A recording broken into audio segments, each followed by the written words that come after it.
კაზინო ლიდერ ბეტი კიდევ ერთხელ დიდი მადლობა მათ.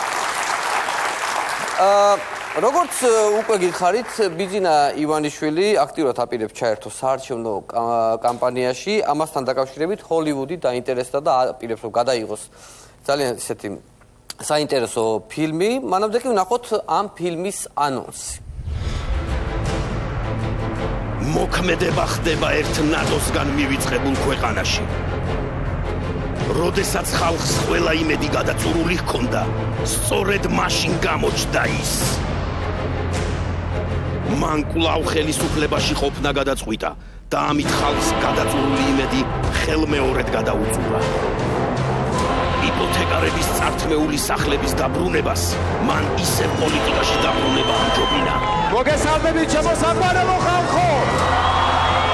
ოლიგარქის მოფიქრებული თამაში, რომლის წესების თანახმად თამაშიდან გასვლა არავის შეუძლიასთ.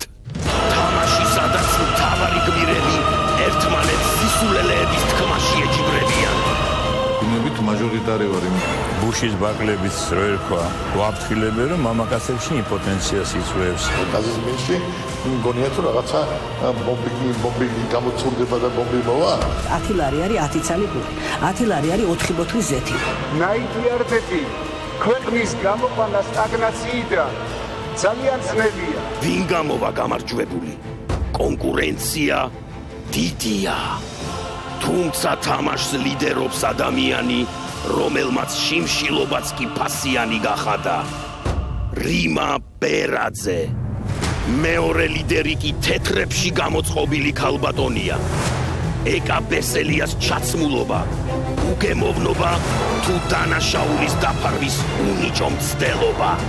თამაშის წესები მარტივია, მაგრამ რთულად შესასრულებელი. ერთმა მოქალაქემ დღეში ლარი და 18 თეთრის საკვები უნდა იმყოფინოს.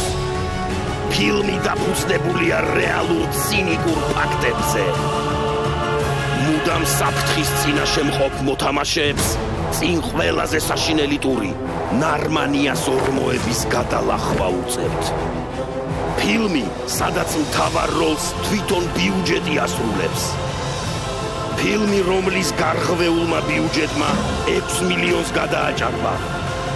ანუ მთავრობის ენაზე რომ თქვათ 1000 ძროხის ან 2.400.000 ზეთის ფული დაჭდა.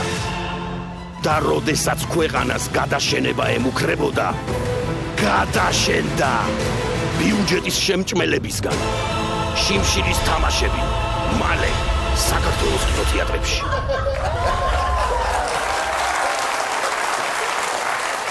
მივესალმოთ ნაციაური და ქოციაური.